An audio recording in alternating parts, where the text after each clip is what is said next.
étaient crucifiés. Ce n'est pour eux qu'un simulacre, quelqu'un qui a pris sa place.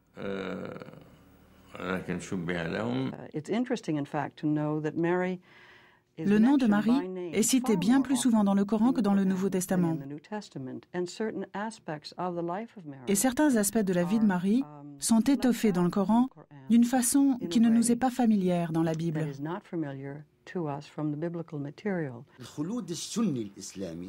L'immortalité dans l'islam sunnite, c'est une immortalité de résurrection complète du corps et de l'âme, que ce soit une éternité au paradis ou en enfer. Actuellement, le paradis et l'enfer n'existent pas. Ils vont apparaître sur les décombres de cet univers. Comme nous avons réalisé la première création, nous recommencerons. Le jour viendra où la terre et les cieux seront changés. À l'heure qu'il est, il n'y a ni paradis ni enfer.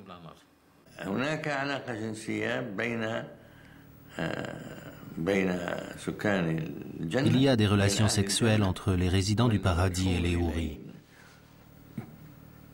Nous ne savons pas combien elles seraient. 40 ou 70. Cela varie selon les auteurs.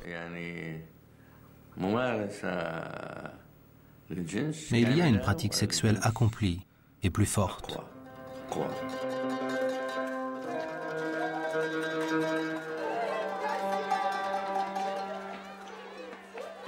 Revenons à la Mecque.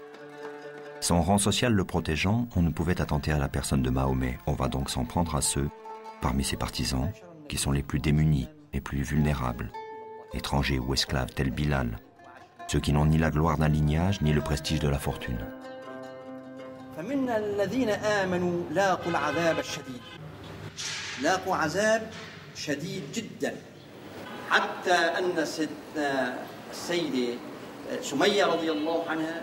وزوجها ياسر قتلهم أبو جهل يده بحربة قتلهم وكذلك بلال رضي الله عنه لاقى من العذاب ما لاقاه أيضا في الصحراء كانوا يضعون على صدره الصخر الكبير ويقول أحد أحد فلما رأى باقي المسلمين هذا العذاب استأذنوا النبي صلى الله عليه وسلم إلى الهجرة إلى الحبشة كانوا عددهم 8 ومن الرجال و2 من النساء وكانت هجرتهم في شهر رجب فلما وصلوا إلى شاطئ البحر استأجروا سفينة أقلتهم إلى بلاد الحبشة لأنهم علموا أن هناك فيها ملك صالح وهو آمن بعد أنه هو النجاشي فمكثوا في بلاد الحبشة حوالي 3 أشهر.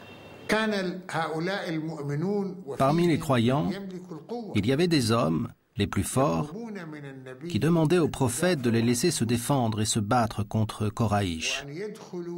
Le prophète leur répondait « Je n'ai pas reçu l'ordre de me battre ».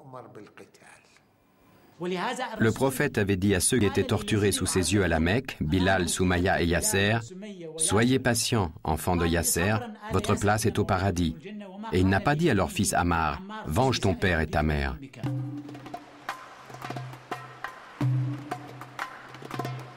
Les notables païens de Koraïch ne croient pas les nouvelles qui parviennent d'Abyssinie. Le Négus, roi de ce pays d'Afrique, aurait bien accueilli la délégation dépêchée par Mahomet, conduite par son jeune cousin Jafar. De leur côté, les Mécois ont envoyé une mission exigeant que les rebelles leur soient livrés. Jafar a su convaincre le roi grâce à un plaidoyer touchant, conservé dans les chroniques de l'époque.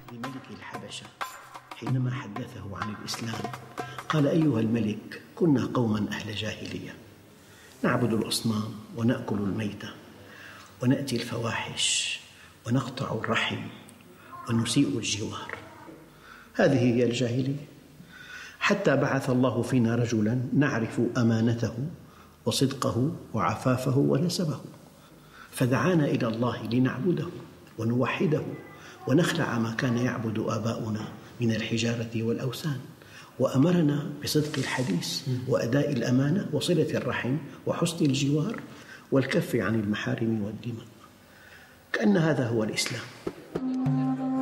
C'est à cette période qu'a lieu le fameux incident des versets sataniques, unique en son genre dans l'histoire des religions.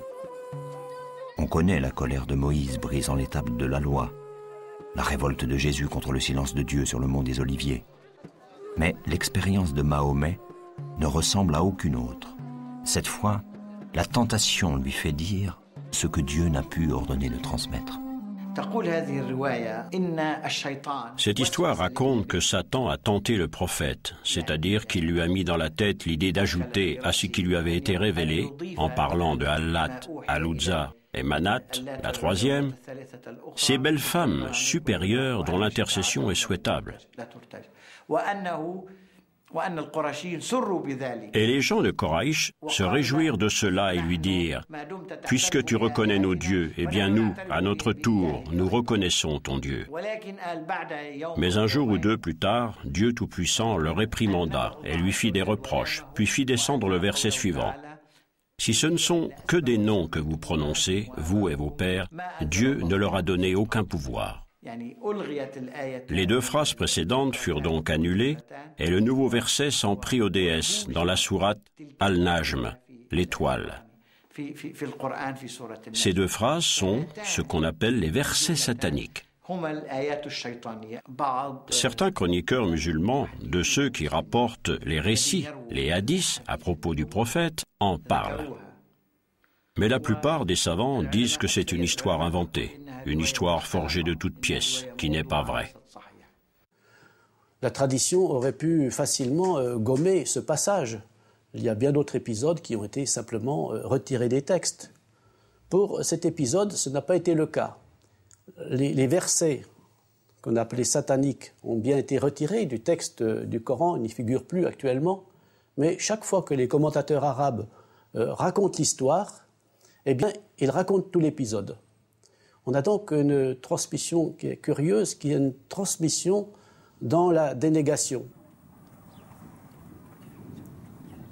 هاجر المسلمون إلى الحبشة ابتعادا عن إيذاء المشركين وعندما وصلوا إلى النجاشي في الحبشة أشيع خبر أن قريش دخلت في الإسلام جميعها. هنالك روايات عديدة تقول أن الرسول عليه الصلاة والسلام كان يتمنى أن الله سبحانه وتعالى يذكر قريش بشيء يخصهم في القرآن الكريم حتى يستميلهم إلى الإسلام.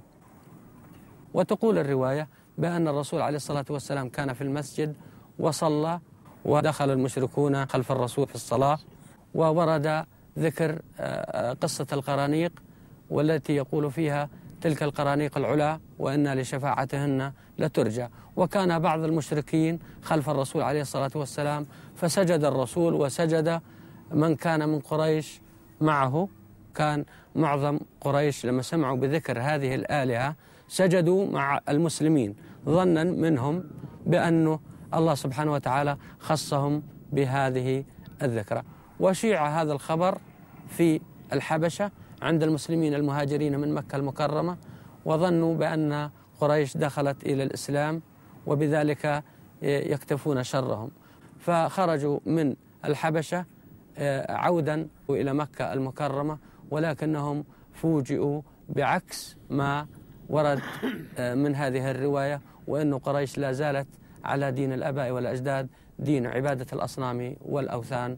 فمنهم من عاد إلى الحبشة ابتعادا عن إيذاء المشركين ومنهم من بقي في مكة المكرمة وصبر على الإيذاء.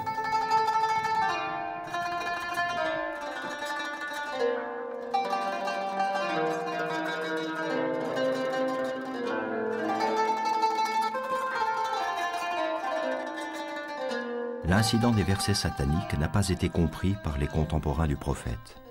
C'est pourquoi très vite, voulant maîtriser ce qu'elle ne comprend pas, la tradition institue la compilation des hadiths, recensement des paroles et des gestes du prophète, ainsi que les chroniques, qui accordent une place privilégiée à la sira, la biographie de Mahomet. Ces sources, strictement contrôlées après la mort du prophète par le pouvoir califal, rendront de plus en plus difficile un accès libre aux textes fondateurs. En ce qui concerne le Coran, il n'y avait pas de divergence. Mais pour ce qui est des hadiths, parmi ceux qui en étaient les dépositaires, il y avait ceux qui mentaient et ceux qui disaient la vérité. Quiconque voulait légitimer quelque chose, une sentence, même si le prophète ne s'était pas prononcé